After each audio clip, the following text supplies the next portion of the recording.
What's going on, everybody? Red Velvet is back, and today we're doing something remote. I have a very special guest studio coming to us via satellite. Professional wrestler, the Budlight Brawler, Dalton Davis. How are we doing today? Oh, I'm doing good, man. How about yourself? I'm doing great. I got a new hot towel shave today, and it's butt cold outside, so I have to wear a stocking cap because I feel that. I'm staying nice and warm in my house. You know, I even got the cut off on here. You know, it's either this one or my Sam Knight suck shirt. So I figured I'd just go with the Dinerpod. That's a safer bet.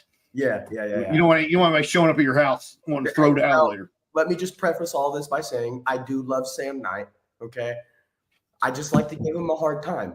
That's all. You know. Well, you're buddies. You've been buddies for a while, and you like busting balls. It's just that's the name of the game, brother. And that's just how it goes. So, I want to talk a little bit. You've been in wrestling business a lot longer than I am. I'm still kind of like on the outside of the circle. I'm just kind of like dancing around it. But I wanted to get to know the man behind the gimmick, the person, the real person. I don't want to like upset any wrestlers with breaking kayfabe or anything like that, but we want to get to a point where we know people. So whenever I see wrestlers, like when I go to OVW and I see the wrestlers I know, I don't give a crap what their character is. I know them as a person. I'm going to root for them. And they're like, why are you rooting for me? I'm a bad guy. Because I know you. And that's how you root for you. And that's where I get in trouble probably sometimes because I don't care about that. Dude, I'm completely in agreement with you, man. Sometimes it takes knowing the man behind the character to love the character even more. Absolutely. So I definitely agree with that. But honestly, man, what you see on camera is kind of, I hate to say that generic term of it's just me turned up times 10, but realistically that is what it is. I'm very much a family oriented guy. My parents, my cousins, I work blue collar, I work Monday through Friday, just like everybody else. I put my boots on just as much as everybody else. I'm just the guy that, had a crazy dream one day and now he's old and well, I can't even say old. I'm about to turn 24. I don't want to hear you say you're old because I'm older than you. Well, we're getting older. And now I'm just that grizzled guy that won't hang it up, I still got to live the glory days, brother. I still got another 5 minutes in me, man. Well, that's what's cool is like I'm 36 years old and I've been around the wrestling industry for 2 years now. And I talk to people who've had the same, I guess, experience level. And they're like, I'm 19. I'm like, oh God. I have an 18-year-old. So I'm like, you guys are my children now. Great. I feel that, dude. I feel that. There'll be times where like, I'm wrestling some guys and like, we'll meet in the locker room and some of these guys will see me and they're like, oh, I'm wrestling this green kid tonight. And then, I start talking to them and they realize I've been wrestling for 10 years. And sometimes it's kind of a weird thing because you're like, what do you mean you're 20? You're almost 24 and you've been what? Like what? It's a little crazy thing, and people were going to proms and snowball dances and, having after school activities like, chess club or whatever. I was wrestling. That's what I was hitting the towns. You were doing a little different activities and a little more hard hitting than chess club. Oh yeah. You show up to school on Monday, you got scabs on your forehead from where you've been busted open. You're all bruised up. I remember I tried to keep it a secret for the longest time, like especially in school because when I started, I was in like 6th grade starting to wrestle, and I was a bigger kid. I wasn't an athlete. I mean, I played football, but I was a big meathead lineman, that. Nothing wrong with that. Yeah, hey, nothing wrong with that, but I was an easy target for bullies, and that was me. I was like, dang, I don't need them to know that I'm a wrestler too, because right. And that's you reach it like as a young kid, you're like, oh, wrestling's cool. Then you hit kind of like the middle school era, and you're like, is it cool to be a wrestling fan? Because you're going through so many changes. Exactly. And you're like, I want to be accepted by the cool, popular kids. I don't know if I should let them know that I'm a wrestling fan because people are probably gonna make fun of me. I was the same way. Dude, especially because like, around that time, the kids that I'd seen in my elementary school, I was getting back into, middle school, and now they're changing. They don't like wrestling anymore. They're evolving. And, they're going on to the next thing. And then there's me that's like, well, I got training on Sunday. What do you mean wrestling's not cool anymore? So I did try to keep it under wraps. I didn't want to be labeled ooh, that's the weird wrestling kid. But, now looking back, that is who I am. And as much as I didn't want people to know, people knew. And nowadays, it's still pretty cool. There's actually a guy starting in wrestling right now. I hope he doesn't get mad that I say his name, but his name's Chris Torrance. And he actually just got married to a lady that I went to school with as well. So, seeing how people that I knew from my school days and now like they have loved ones coming around into it. And now I can be the bridge to help, mend that gap of getting them into the business or helping them. Like it's starting to be a really cool full circle moment. Mm-hmm. Well, and that's the thing. That's what I commend you for. I know it's going to sound red, but I feel like wrestling is, if you're an outsider, they're like, get away, just get away. And it's hard to, sometimes you need that hand extension. Like, hey, come here. We'll work with it. And please correct me if I'm wrong, because I don't know shit about shit. No. You are completely right. And I hate that. Because I'm a fan. And like, I know I will never probably wrestle, and I'm cool with that because I've seen what you guys do. I'm like way safer.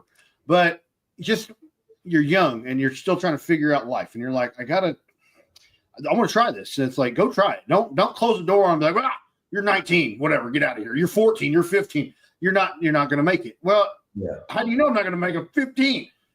So I commend you for doing that.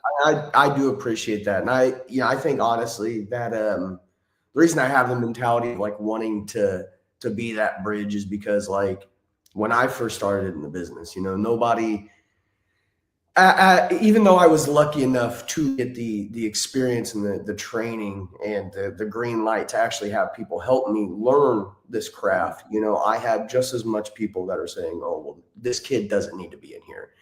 This kid's too young. This kid's a liability, rah, rah, rah, rah, rah. And, to me, I wasn't worried about, being the outcast or the misfit, because if you want me to be honest with you, I hate to break this to you, Red, but I feel like it does take a certain bit of an outcast, certain bit of a misfit to want to be a professional wrestler or be in this business. It's what it attracts. We are an island of misfits that have made their own little niche group. And now we're no longer misfits. We're just the wrestling community. Mm-hmm. And, I think me feeling that type of way, Red, I know you've been in a lot of locker rooms. You've heard guys say they want to leave it better than they found it.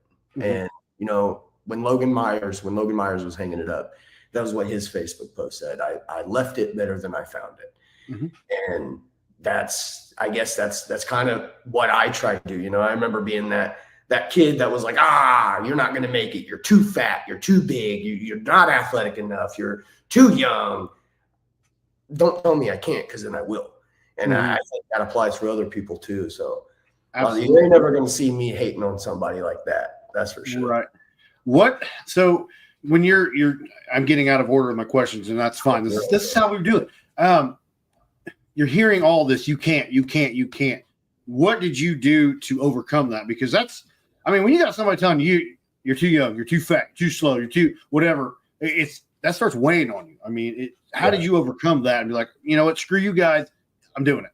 Well, I'm going to be honest with you, Red. And this is something not a lot of people know, so this will be a, Dinerpod exclusive, if you will. Okay. Well, when I was born with a immune deficiency, and I had severe asthma. I was a very sick kid. Doctors told me I would never go to public schools, play public sports. I'd basically be a homebody, because my immune deficiency was so bad. And, I ended up going to public school and playing public sports. So if you want me to be honest with you, Red, it wasn't necessarily something like how can I overcome this? Because that's kind of all I knew, Right. I mean? I had doctors, luckily enough, I had two amazing parents that believed in me. I I had a whole family, my cousins the OG Dalton, as we call them, my cousin Ricky, my cousin Tommy, they were all guys that would push me. And, it was never, I never felt like, I have the weight of the world on my shoulders, but I did feel like I had that chip. And honestly, if I didn't have that chip, I don't know if you'd be talking to the same Dalton today. Right. And another thing, it's like, I've had that chip for so long. I just now, as a grown man, I've experienced what life is without that chip on my shoulder. And I just recently got that chip off. And, so yeah, I don't necessarily think it was more of like me overcoming it. It was just kind of what I knew, it was, this is another thing betting against me. You got to show this. I got to show this dude wrong. Mm-hmm. So, I'd tell you a full circle moment was when the same doctor that told me that I would be basically a homebody, seeing that I won the hybrid championship title not too long ago, and reached out to my parents and told them, I am sorry I ever doubted your boy. And that right there, like I said, we said earlier, we're talking about full circle moments, and that's a full circle moment. So like I said, man, I don't think it was necessarily of me needing to overcome anything. I think God purposely put this in my life to motivate me. Yeah. And you've been proving people wrong since you've been born. That's very cool. Yeah. Very cool. I didn't know that at all. You never hinted at all out of all the matches I've watched, the asthma, anything. You're like, I'm going full force, and it's been phenomenal to watch and commentate and see. So I do appreciate the work you do on commentary as well. Not to switch focus and shift focus, but you've been killing it, man. I tell you, I just listened. You just did commentary not too long ago with my cousin Adam Gage. And he sent me and he wanted me to listen to it as well. And I thought both of you guys killed it, man. Your work is par none. So well, thank you. I know I can get better. There's always room for improvement. I just do like I can do everything. Well, let's just go balls to the wall. Whatever happens, it's either going to go really well or it's going to go really bad. We're just going to have fun. That's all we can do. Exactly. As long as you have fun. There's a couple matches in mine that have been absolute stinkers, but I've had fun, and that's all what it's about, Mm-hmm. There's no reason to have so much stress. I don't like when you get in those locker rooms and everybody's like, oh, I'm not saying everybody shouldn't strive to have match of the night, and I'm not saying the competition, it shouldn't be a thing, but let's have fun with it. Let's not make it so mentally taxing or anything. Let's make it fun. That's what wrestling's supposed to be. You're right. It's supposed to be fun, and it's something if you're in the wrestling industry in some sort of form or fashion, you've been a fan. You are a fan at some point in your life. You've been a fan. Exactly. And that's how did you become a fan? Oh, okay. So, like I stated earlier, I was a really sick kid, so I was in and out of the hospital all the time. I remember the first game system my parents ever got me was a PSP, and me and my cousin Dalton would always be over at my grandma Becky's. Well, my dad took me and my cousin Dalton one day to GameStop, and we both picked out the SmackDown versus Raw video game. And from there, I was hooked. I remember I was like, I thought it was just a video game at first, and my cousin Dalton was telling me like, no, like they do weekly TV. They do, you'll have to watch it. And so that kind of became what I would. My detector thing fell off the wall. Don't buy command strips, guys. Anywho, that kind of just became like what I would, I'd be in the hospital and, the doctors would want to run these IVs or these tests, and I would tell them like, look, get it all done, but Monday from 8:00 to whatever, I'm watching Raw. Or, at the time, I think it was Thursday was when SmackDown was on Sci-Fi. That's what I was watching. Like, that's what I did. Don't come in my room. Don't come bothering me. You can poke, prod, whatever. Just don't move me from the TV. Right. And I'll never forget, dude. I was watching the Randy Orton versus Triple H storyline where Randy Orton DDTs Stephanie McMahon, and kisses him in front of Triple H, and then Triple H shows up at Randy Orton's house and beats the crap out of him, and I was hooked. I was like, like they're doing all of this for a belt? Like, hell yeah, that's my cup of tea. Mm-hmm. So I've always been the guy that like I can't just like something half-ass. If I like something, I gotta dig into the history. I gotta know everything about it. And so that's kind of where like the wormhole of me enjoying professional wrestling came from. Was I seen it, watched it, seen the Triple H Randy Orton storyline, which caused me to go back and watch the greats like Stone Cold and Stone Cold and Rock, and then Hogan and Andre, and that was kind of like my weird thing, kids my age had football. I did play football. I liked it. Mm-hmm. I'm not going to go through stats, but I didn't care enough that much. I was like, oh, I'll get to hit this person. Cool. Let's do it. Other kids were getting into cars. My thing was wrestling. It still is, and I'm a true believer that pro wrestling is for everybody. It's just a matter of what style of pro wrestling, and I was very blessed to be gifted the niche that I liked in wrestling, because it's had me hooked ever since. Yeah, and that's what is cool about wrestling. I guarantee there's something for everybody if you're willing to look for it. I mean, just even on the big ones, you got NWA if you want just basically ground and pound, old school. WWE for the storylines. If you just want to watch wrestling matches and not really give a crap about storylines, AEW is where it's at. Because, I take that back. I haven't watched AEW in probably a year. So the last time I watched, I was like, I could just not watch every week and I'll still probably be up to date.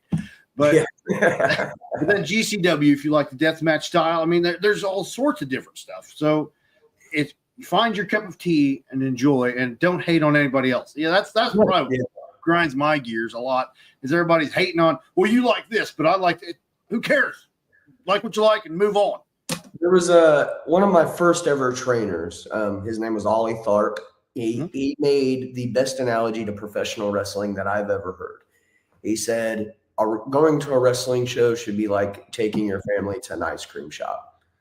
You may like vanilla, but your wife will like butter pecan, and your son will like strawberry, and your daughter will like, whatever, caramel swirl. Like, there's a bunch of different flavors, but there's something for everybody under this big umbrella that we call professional wrestling. That's absolutely.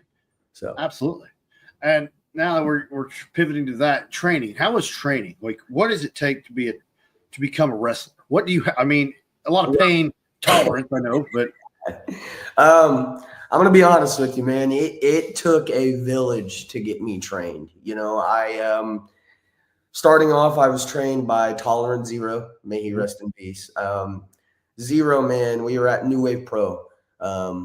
And Zero was a real old school guy. He was fair, but he was very old school. And he did things very old school. So he ran a tight ship. And then, my class was kind of the ending of his in-ring career. So he was starting to slow down, become more of a family man. And then I started training with Sam Knight. And that, Sam taught me a lot of things as well. And then I eventually, I went to Indy, got some training up there. And, I kind of, like I said, man, it sucked. I'm gonna be honest with you. When it first, I seen this on TV, they tell us this is supposed to be fake. And then I get there and I'm getting body slammed and I'm getting chopped, and I realize, oh, no. This is just as much real. But for whatever reason, I don't know if I'm dumb or what, but I just kept on showing up. It was fun to me. Mm-hmm. And I had a great training partner at the time, being Jason Levi. He was already working shows or whatnot, but he was still there doing trainings with us and whatnot. And, and another thing too is my graduating class out of New Wave Pro, I had guys like Jackson King, I believe he goes by. He is back with New Wave Pro, and Cole Radrick as well. Okay. So, having somebody like Cole in your graduating class, like that's competition. And Absolutely. Cole always made sure that it was fun. And I always, for the first beginning part of my career, I got called Fat Cole Radrick because there was just so much similarities between me and Cole Radrick. And still to this day, last time I seen him, he was at Hybrid, and I went up to him and I said, because back in the day we used to have like this like very Dean Ambrose hair, Yeah. And I went to him and I said, I'm glad I went long and you went short, man. I was tired of being called Fat Cole Radrick, and he absolutely lost it. But yeah, like I said, like that's what my training was like. Like it was hard, it was brutal, learning all the bumps. You know what I mean? Like if you've heard one trainer's training story, you've kind of heard them all, because there is that rite of passage. There is that, you got to show your worth. You got to pay your dues. But to me, like, I don't know, it was a blast because I felt like I had competition. You know what I mean? I had friendly competition. Like my friends were over here motivating me to get better. And that's kind of where my training was. When I came out of training, I'm gonna be honest with you, and this might give me some flack. I'm not too terribly sure, but I barely knew a wrist lock from a wristwatch. I knew how to bump. I knew how to move around. And then that's when I started, Sam Knight was teaching me, and I was learning a lot of stuff on the roads as well. Yeah. And that's why I say, like, it's hard for me to always give a certain one person credit for all of my training, because it has taken an absolute village to build the Dalton Davis that you know today. But honestly, I still to this day, I feel like I'm still training. I'm still learning. I'm still learning on ways to get better. Yeah. And that's how you evolve. And that's what I've seen. I mean, I've seen guys that's been wrestling 10, 15 years. They're still going to seminars from different people. I mean, I guess you learn different ways from different teachers, and there's no cookie cutter thing. It's a mold. I'm going to take something from I learned here and over here and mold it to my style. And that's why I like that. You're not just like, all right, I went training did my couple years of training. I'm not going ever back again. I'm done. It's like, I know everything. That's not going to get you very far ever. No. Anyway, that's wrestling, business, life. I mean, once you stop learning, you're done. Yeah. And that's constantly the thing. Constantly evolve. Oh yeah. If I knew it all, I don't know I'd be a wrestler. If I knew it all, I don't know I'd be doing what I'm doing either. I'd probably on Wall Street or something. But something like that. One of my first memories I have of Dalton Davis, I think it was 2016. I got a picture. My son and I went to New Wave Pro when Tommy Dreamer was there, and you were the referee. Yes, I was. Yes, and you got to do the ECW drop kick into the chair. I don't even remember who he was fighting, but you drop kicked that chair into that dude's face. I got a funny story about that. It was Tommy Dreamer versus Mark Vandy at New Wave Pro, and Mikey Guess and Chris Abel were the bookers at the time, the owners, whatever you want to call them. They did it all. They owned New Wave Pro. They had contacted me and my dad being one of their head of securities at the time, and asked if there would be any way that we could go to Indianapolis to pick up Tommy Dreamer. Now, let me preface this by saying, Miss Mama Davis, head over heels for Tommy Dreamer. Okay. Head over heels for Tommy Dreamer. So that was instantly, yep, we're going to get him. I was obviously marking out. So me you did that in private, right? You'd be like, I'm gonna be honest with you, and this is why I hated wrestling so young, looking back at it as a grown adult, because I look back on times like this and I'm like, man, I was so immature. I should have. If I seen myself now, I'd smack the shit out of him. But it was me and my dad that went up to go pick up Tommy Dreamer, and I'm just asking questions, right? Like I'm losing it. Like, this is one guy that I was a big fan of. He is sitting right in front of me, my dad's car. This is crazy. So me and Dreamer were talking, and we ended up stopping, I believe, in Plainfield at a Subway on the way back, and we're all sitting there eating, and I had told Tommy Dreamer, I have this scar on my kneecap from when I was little. I had a probably about a 5-foot stuffed Dalmatian dog. Okay. I had bunk beds. And for whatever reason, young Dalton Davis thought it'd be a good idea to set the stuffed dog on the side of the bunk bed, run back to the other side of the room, hit the ECW, and give the drop kick to the dog. Well, what I didn't take into consideration is it's a stuffed dog. It's going to move fairly easy. It's not going to break a lot of my body weight. And I skinned my kneecap.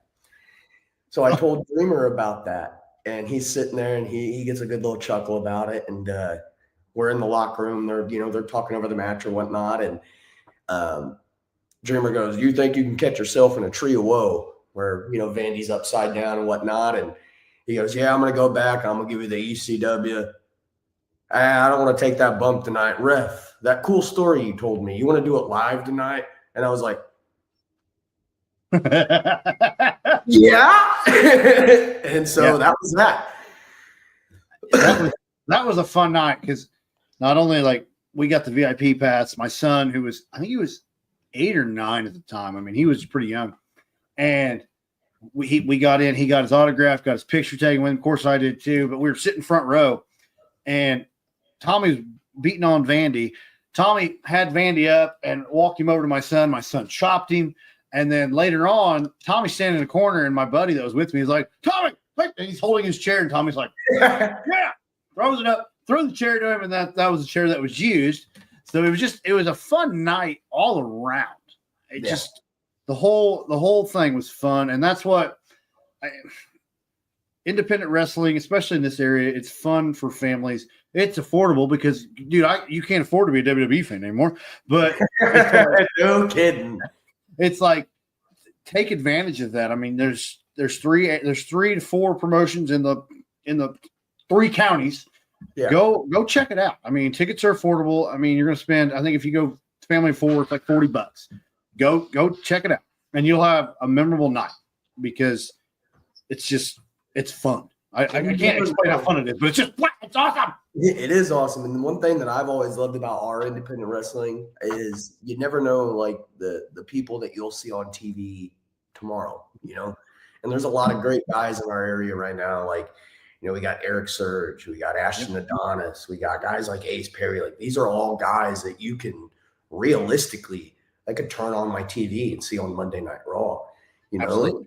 And how cool is it like fans in our area get to say like, "Oh yeah, like, I seen him in Brazil, Indiana, or I seen him in Terre Haute, or I seen him, wherever it may be."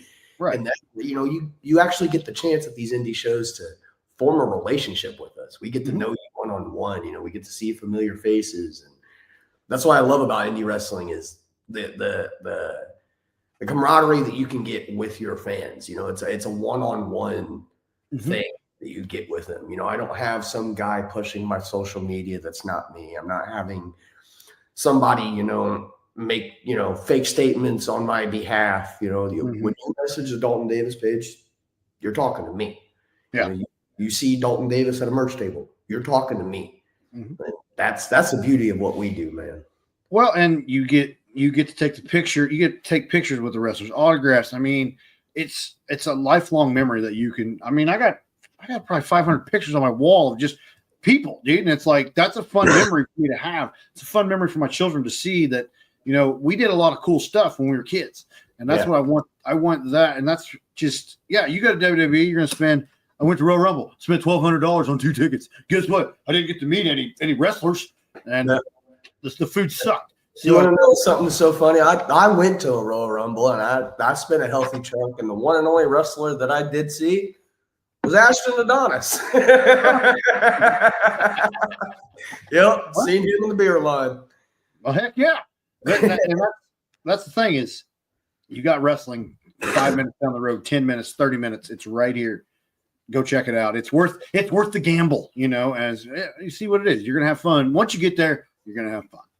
And especially for the kids, you can't really beat an independent wrestling show. Like, what else are we going to do in this area? Taking the bogeys. Bogeys is cool and all, but it don't have people slamming each other off a top rope. No, and dude, I watched you go through some stuff, man, and how you just keep get up and going. props to you because I'd have to take a week off of podcasting. I definitely feel it the next day, you know, like as soon as it happens, I'm like, this hurts. When I get in the locker room, I'm like, I'm all right. You know, it is what it is. By the time I get out of my car from the car ride home, it's hitting. It's hitting. That's what I get sore getting in and out of the ring just to ring announce. Like, I'm not taking any bumps. I'm not falling down. And I'm like, it hurts me. But hey, and that's what I say. People say wrestling's the F word. It's fake. It's let me chop you because I got in the ring and dude, my stuff was bloody and it hurt. And it didn't feel fake to me. I knew it was coming, but it still hurt. You know, It's like, just watch it with the bad words. Like, come on now, be respectful. It's an art form. It's a physical art form. I mean, it's no different than a movie. You know, a movie's not well. There's some weird movies that are based on true events, but it's just like you know what you're getting into. I mean, we do know it's predetermined, but the athletes, you guys are you're putting on a show for us. Yeah. Be respectful of it.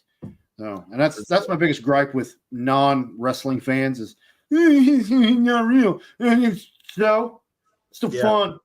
Well, that's my group. That's my complaint too. You know, people always, especially, you know, like I said, when I was in school growing up, a lot of people would say like, "Oh, you know, wrestling's fake, right? We don't watch that." And it's like, okay, well, you watch the Avengers because you think Robert Downey Jr. is actually Iron Man and he's flying around in the suit. Oh, okay, that makes sense to me. You know, yeah. But we all take that second aside. We watch the Avengers. We watch Thanos. We know none of this is real. We know that there's not actually an end game. We know that there's actually not a dude shooting webs out of his fingers or a guy turning green when he gets angry. But we enjoy it because it's fun. And it takes us on an emotional roller coaster. And, you know, we can laugh, we can cry, we can celebrate, we can, you know, we can mourn all in the same match. Yes. And that's what's beauty about professional wrestling, you know, is that's one thing that I've found, you know, that I've enjoyed in my later years of my career is being able to tell a good story to the crowd and, you know, being able to hear when they're upset because, you know, their wrestler didn't win or hearing them, you know, rejoice because their favorite wrestler kicked out of something. Like, right. I tell people all the time, if you could bottle up what we feel in that ring from the crowd to sell it, we'd live in a world full of professional wrestlers. Absolutely. I mean, just in what little capacity I get in the ring, like at the beginning of the show, I'm trying to get everybody fired up. But when I entered that Rumble, dude, it was like I said, that was my WrestleMania moment. I don't care to ever do it again because that was the funnest part. I can only imagine being in a venue of 60, 70,000 people. There was 250 people in that building that night. And it was like, oh, yeah. It's just, you know. It gave you that adrenaline dump. Yes. And that's, once again, that's why it's awesome. And I keep going back to that. Because, I agree. What are some of your favorite matches you've had? Earlier on in my career, I had a street fight against Jason Levi. That was Loser Leaves New Wave Pro. That was probably honestly one of the first times that Dalton's gotten crazy. You know, I've gotten the scooters in the head, and full crimson mask, and you know, and it was the first time that we were at the Armory by North High School where I graduated from, and you know, I had a lot of people that were there for me, and I hearing the crowd hit 1, 2, 3 with the referee. That's something I'll never forget. You know, I love every match that I've had with Logan Myers. You know, I still to this day, you know, I still get to talk to Logan every now and then. And anytime I get to tango with him is destined to be a good match. You know, I like the match that I had with Shank Barzini for personal reasons. It was at Hybrid. It was for Mad Bash Wrestling at the time. But that was Shank's first match out of retirement. And that was the guy that I got to grow up watching on the indies.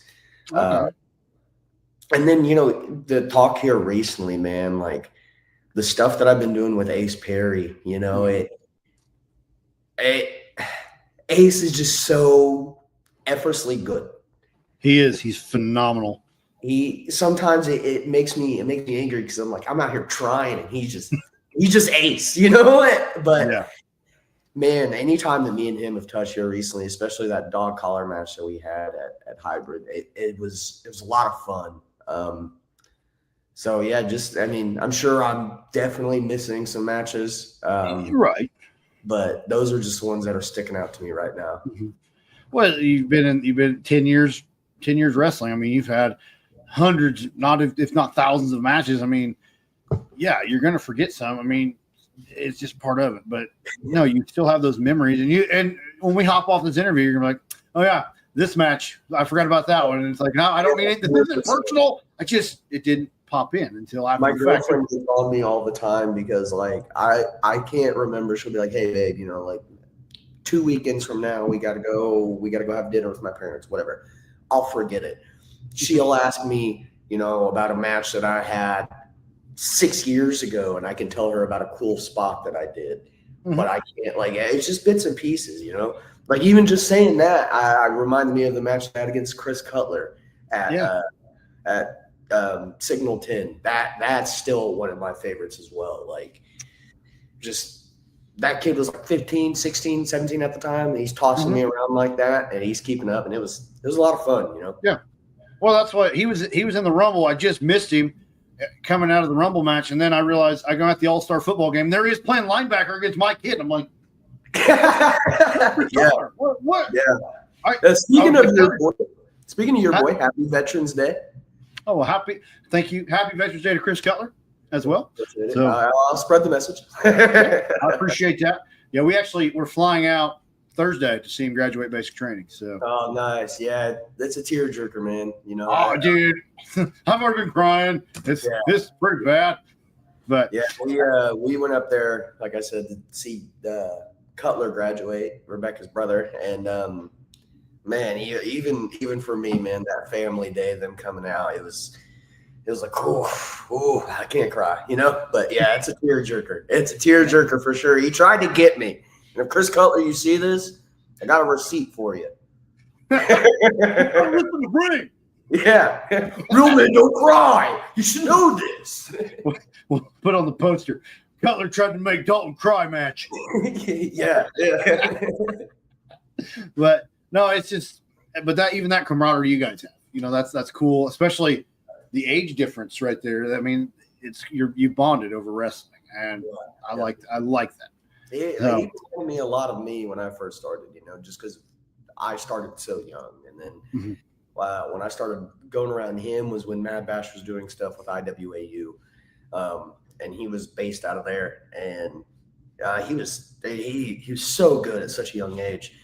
And that's why I kind of like, at first I kind of, you know, helped try to take me and Clayton Clark, helped put him under our wing, you know, because he reminded us of us. We were once those kids starting out young, and now we're the little bit older, senile, get off our lawn, old heads in the locker room. You're the old young guys.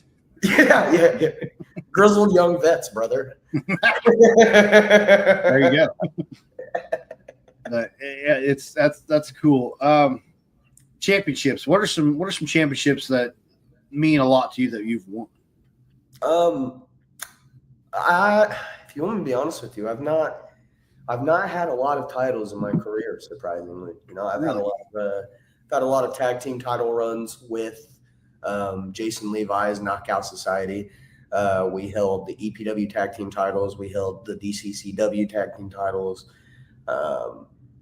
I'm sure there's probably 2 or 4 other companies that I'm just fucking forgetting. But I write this down. You don't have a journal? Yeah.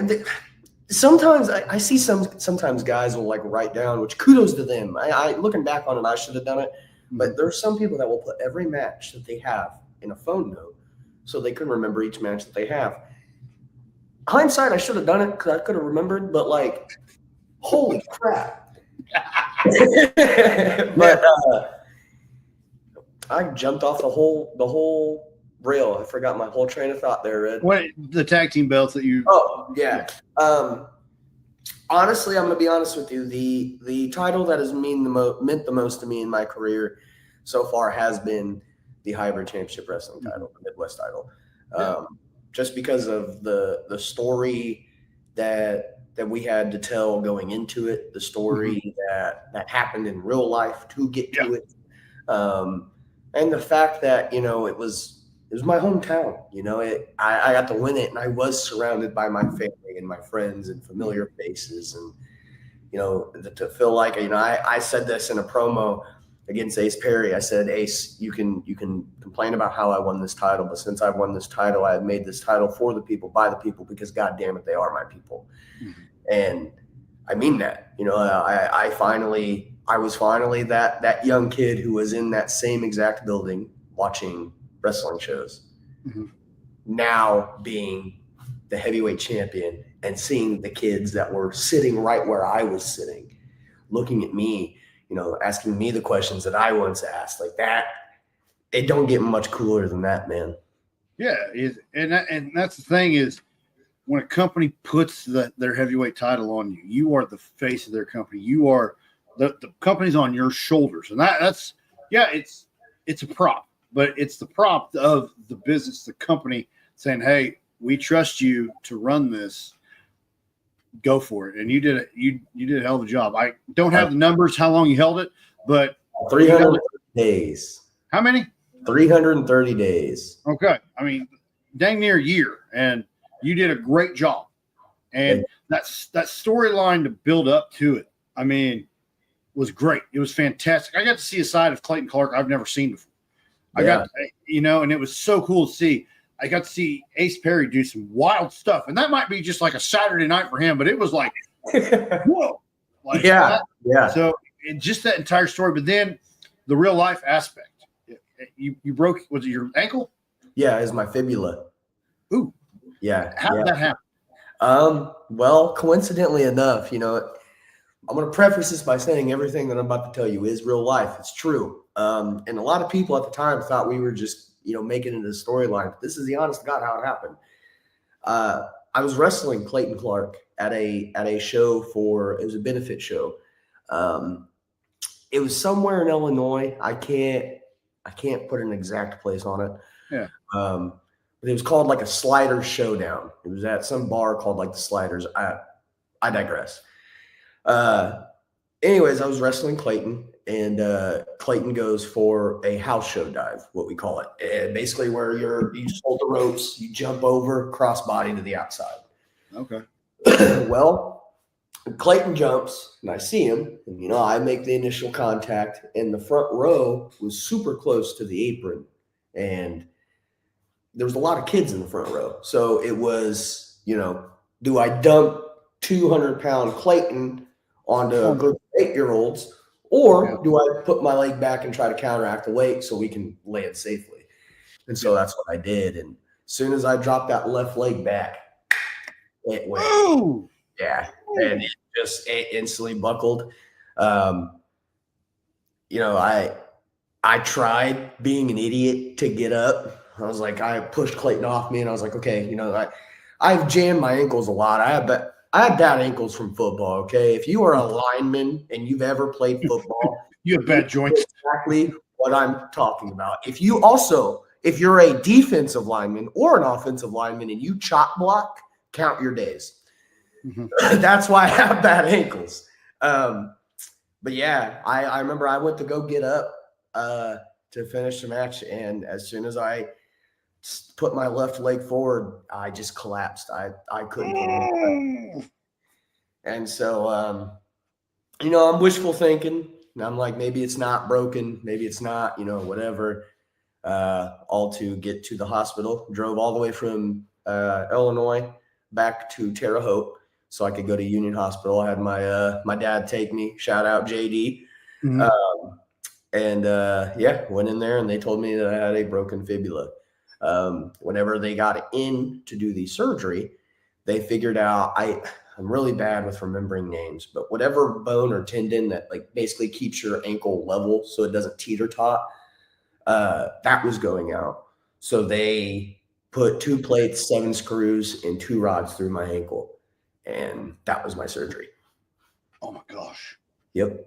Ouch. And did you think you were done? when that happened? I'll never forget. We were on our way back. It was me, Clayton Clark, Dickie Wabash, Michael Madrox in the car.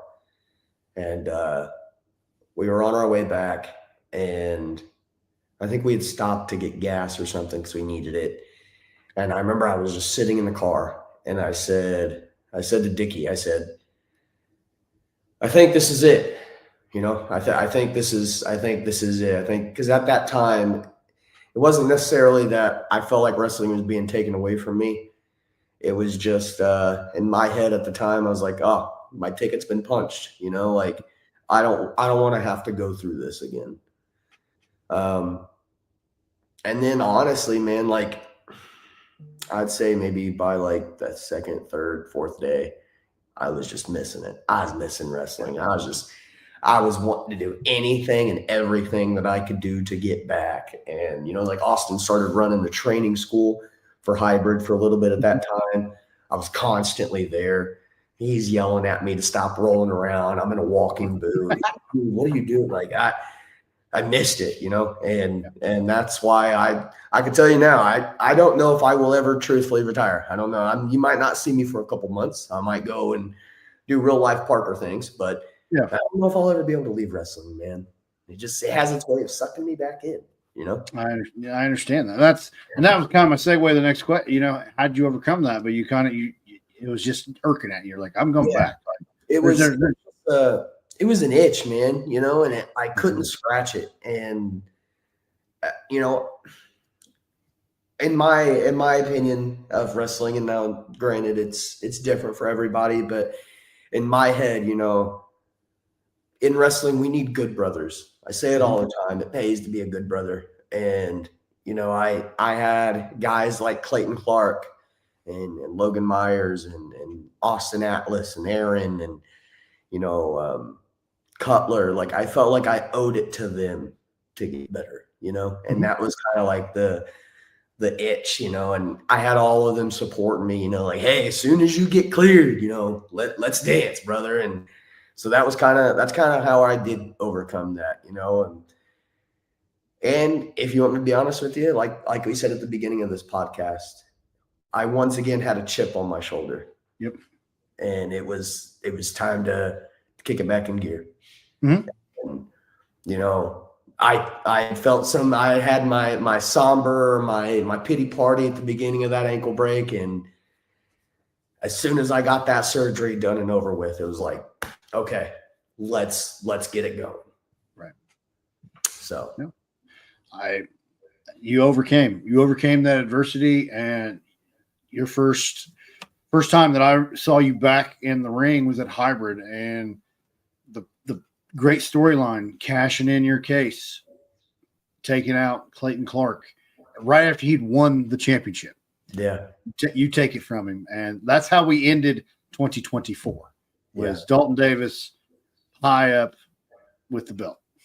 Yeah. And I'm going to be honest with you. I actually just had this talk with my girlfriend yesterday. I'll never forget this. When you're gone with injury, you have this constant fear that the crowd's going to forget you. You know, as a wrestler, there's always, especially in a business that's just constantly evolving, there's always going to be someone next, and I understand that. But I remember I was in gorilla position, and I had edited my song a little bit that night, so I had Renegade playing at the beginning of it. And as soon as I hear the beer bottle open, I heard a couple of fans go, "It's Dalton," and I was kind of like, okay, like they're starting to remember. And Austin Ryan came up to me and he said, they didn't forget who Dalton Davis was. Now it's time that you don't forget either. And that just solidified the goosebumps, you know, and being able to go out and experience just such a real moment. Like that wasn't scripted. That wasn't the initial plan of the storyline. That wasn't, hey, we're going to keep Dalton away to make you guys think. Like, that was real life things. And coming out and having like, I see my mom up in the stands. She's crying because she knows it. My dad's working security. I have my best friend, Sam.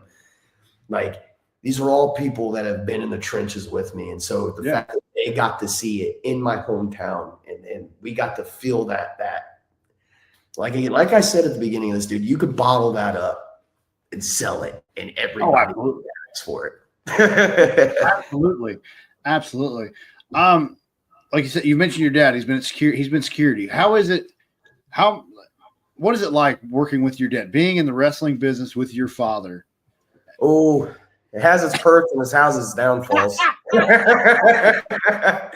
Oh no, JD, man. He, back in the day, a while ago, he was a manager at New Way Pro, and that's how I think I remember it was in the biker gang. Yes, sir. Yes, sir. That's where that's where the infamous JD nickname came from. He's probably gonna kill me for telling you guys this, but JD came from Boss Hogg of Dukes of Hazzard. I don't know if you guys know that. I remember I used to watch Dukes of Hazzard all the time as a kid, and I was sitting there, and Boss Hogg's wife comes in and goes, Jefferson JD Hogg, or Jefferson JD Davis Hogg, whatever. And I was like, that's it, Dad. But as far as working with my dad, it's kind of, sometimes it's just like weird, and it's not weird because like either of us make it weird, but it's like, what do you mean I'm covered in blood and I roll over and my dad's just there? You know what I mean? Like, what do you mean I have thumbtacks in my back and my dad's just sitting there watching me get put through thumbtacks? But honestly, I wouldn't change it from the world. He has past law enforcement experience, so he's really good on crowd control and stuff like that. And sometimes when matches get crazy, he's a reliable one. Hey, Dad, just follow me, and it's kind of cool, Not a lot of people get the chance of working with their pops, so I'm very blessed that I get to.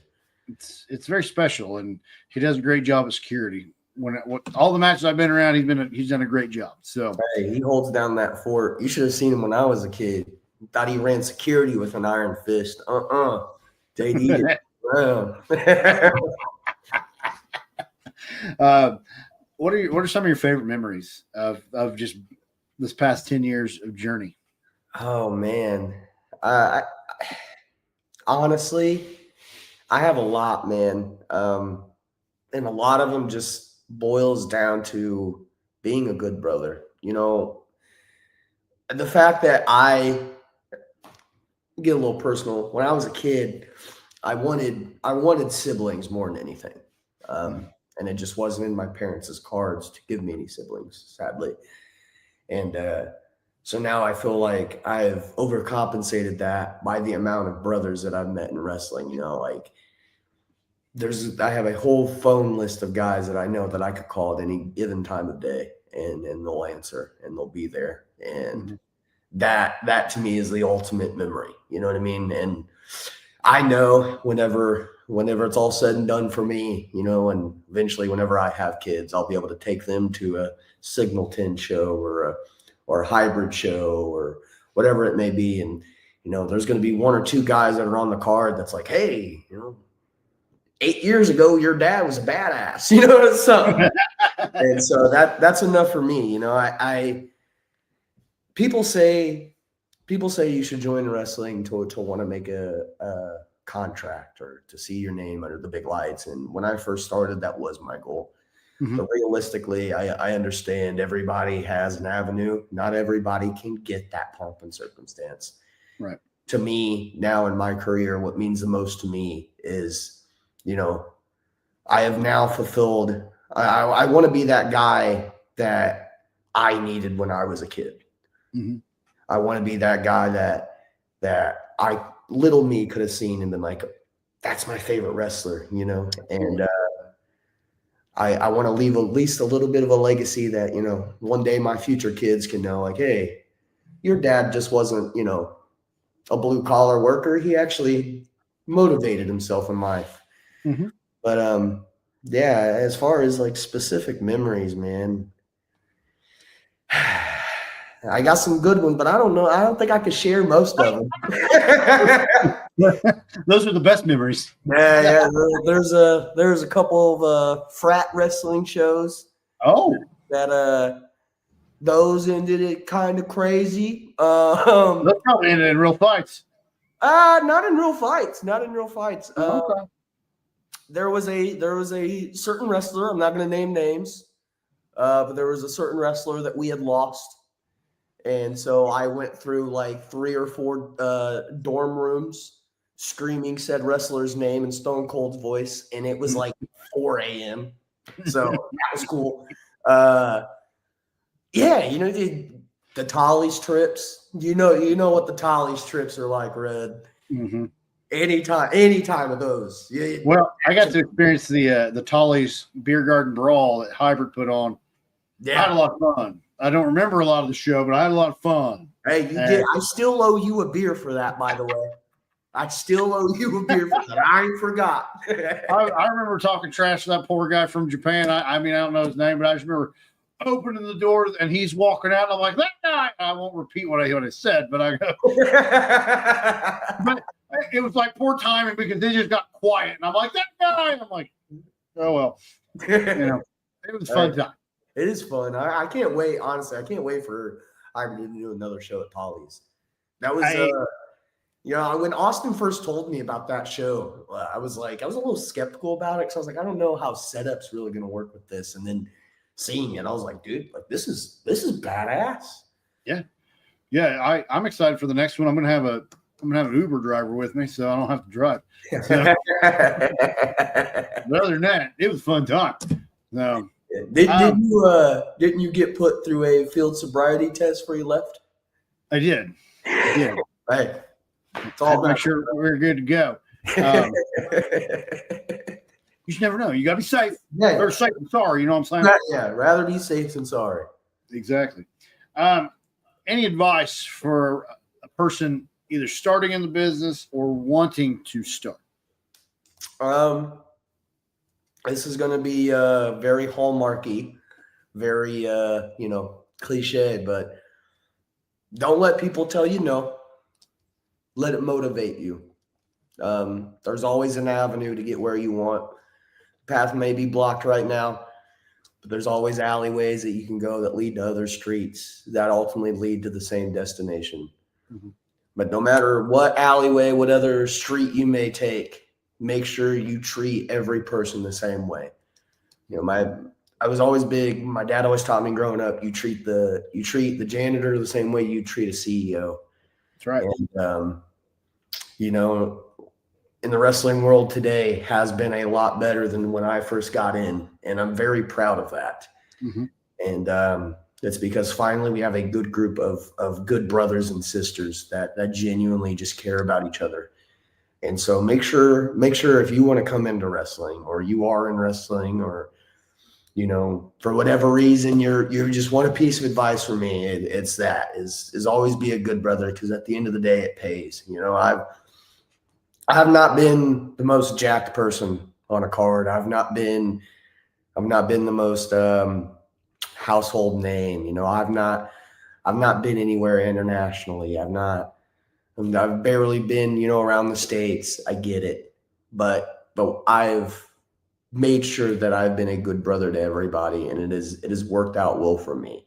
Mm-hmm. So that's the best thing that I can say is, don't let anybody hinder you. Grind for what you want, no matter what street, alleyway, avenue you have to take.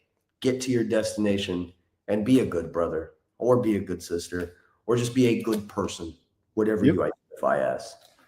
That's exactly right. Be good and count. Take those small wins. Like the way I looked at it for myself is I got to be a part of the wrestling business. I never thought that was ever going to happen. I felt like I was too old, too fat, and I was like, I got there. WWE probably not happening. If it does, that's cool. If not, I got to get a small piece of it, So it's take those small wins and be happy. Keep grinding, but be happy like what you've built, what you've already come from, and sometimes it's okay to be a local legend, you know? Mm-hmm. Sometimes, you know, Tolerant Zero once told me this. You know, Tolerant Zero, when I first started, he wasn't the guy you've seen in WWE. He wasn't the guy that, you know, had his name on the marquee or whatever. But he told me, he said, Parker, he said, I'm going to be the same guy. Or he said, I wrestle because I may be the guy that inspires that guy to be that big name. Exactly. And that's something that's always stuck with me. You know, I might not be ever in WWE, but I tell you right now, I go to Sam's Club, there's going to be 2 people that at least know Dalton Davis. And that's pretty cool. That's pretty cool if you ask me. It is. It is. When people like here's out about, people are like, hey, that's Dalton Davis. That's a good feeling, you know. Yeah, and people walking up to you and saying hi, it's a good feeling. It was probably a couple of months ago. Me and Rebecca were coming out of Walmart, and there was a little girl selling Girl Scout cookies, and she had just so happened to be at the hybrid show the night before, and she knew exactly who I was. Asked me if my head was okay, if I was done bleeding, you know, and of course, I bought some tag-alongs. You don't walk past the Girl Scout stand without getting tag-alongs. So I got 2 boxes of those, and yeah, you know, this little girl's telling me how much it made her day, but I don't think she understood it made mine. You know, just to be able to do that for people, man. And honestly, that's kind of where I'm at in my career. I want people to enjoy altercations with me. You know, we have so much negative in this world, man. You know, we have the government shutting down, people hating this person, people hating that person, people not liking this, whatever. Mm-hmm. We can like each other, guys, believe it or not. I'm sure there's things me and Red don't agree on, but I still like Red. I like you too. It's just that we can get along. We don't have to agree 100% on everything across the board, but we can get along. And exactly. You have your thoughts, I got my thoughts, but I still like you. It don't matter. It don't matter because you're not going to change what I think. I'm not going to change you. Let's just be good people. Exactly. And that's the whole point. Just be kind, be nice, have fun.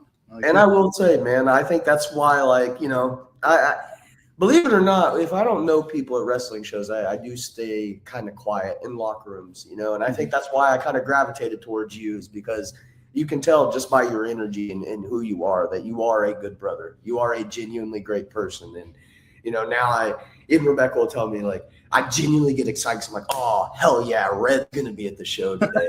And it's always a fun time, man. I genuinely enjoy being around you, dude. And I love exactly what you've done with the Diner podcast, man.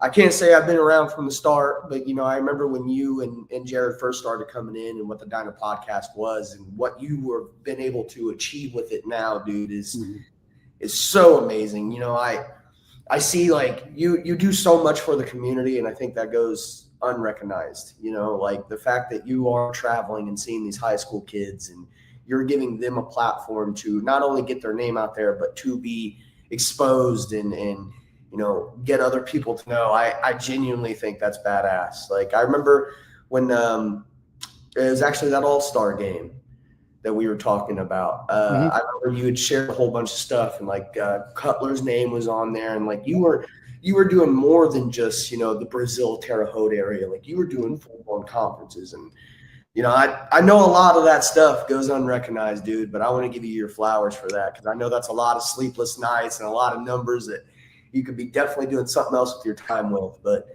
yeah, as one person that does it for a community to another, I can respect that, Red. It's badass what you've been able to accomplish with this, dude.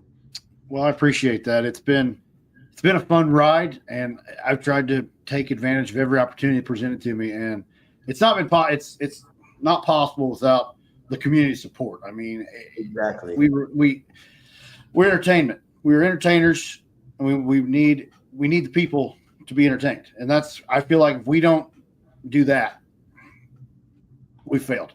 And I appreciate that, the kind words. Like, I'm a big community guy, and I want to keep growing the community and making it fun. So no, yeah, I definitely agree. You know, I think that's, you know, we're very like-minded on that. A lot of these guys want to make, and this isn't just wrestling, this goes in life. You know, people want to be big in their hometown so they can leave their hometown and be known around the world. I want to make sure minds eat. I want to make sure that that old lady that I see always, bagging groceries at Kroger's, like her day's going good, because at the end of the day, these are the people I've seen my whole life. Right. And I'm definitely in agreement with you, dude. Like I said, I didn't want to give you your flowers because, man, like I can't imagine the amount of hours you have putting into stats, like getting people's names, like who the all. Yeah, like it mind boggles me, dude.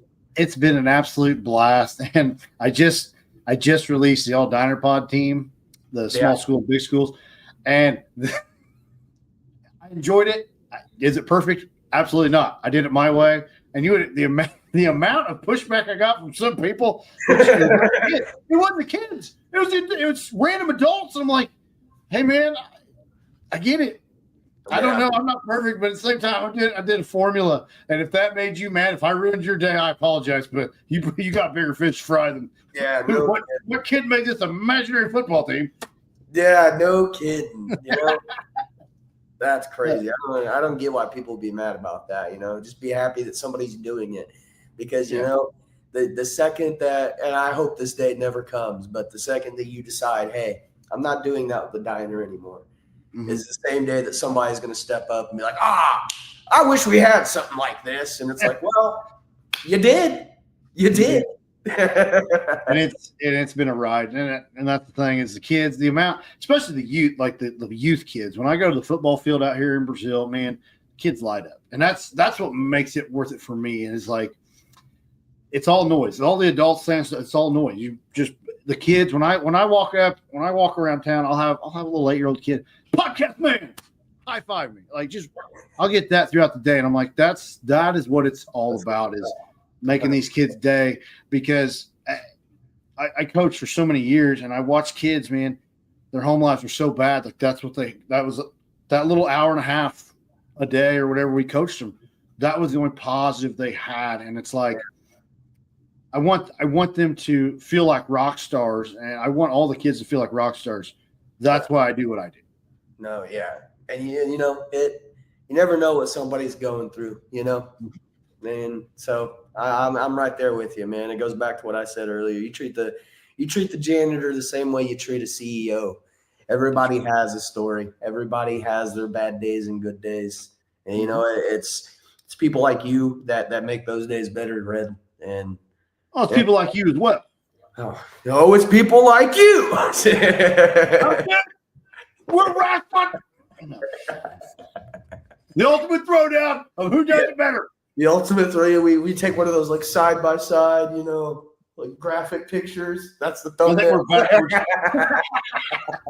But no, it's just brightening. Whatever you can do to brighten someone's day, and even just a kind word, that's what matters. Yeah. Goes a long way. Hey, I'm a couple years there myself, brother. I'm a couple years there myself. Well, I look like the ginger Hulk Hogan earlier today, and I got to go to my son's graduation. I can't wear a hat, so I'm like, okay. I'm gonna fix this a little bit, but that's fair. At least you got the full beard game. I need to step. I just got it trimmed too. It looked pretty sweet. Look at you, handsome young fella. Well, price I paid for it had to look good. I thank you for coming on and talking with me. It's been a blast. Thank you for having me. This is long overdue. Very long overdue. I know I reached out. I think I reached out to you. I'm talking. We might have just started. I mean, just got started wrestling side, and I was like, hey, and then things happened.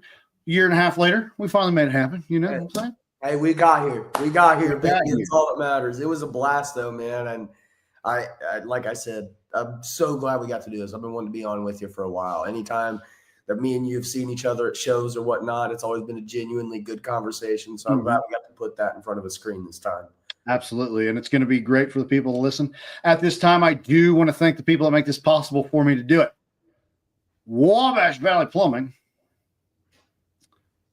RJ's Formal Wear, celebrating 40 years this year, Varsity House Outfitters, and Ever Hoped Coat. Also, thank you to our subscribers on Facebook for 99 cents per month, you can subscribe to the Diner Podcast, early access to podcasts, merch discounts, other exclusive content, and other cool stuff I will release later on. That's enough of my salesman pitch because I hate that, but I got to do it. But Dalton, thank you so much. It's been a pleasure. Take care. We're out of here. Keep pushing. Love y'all.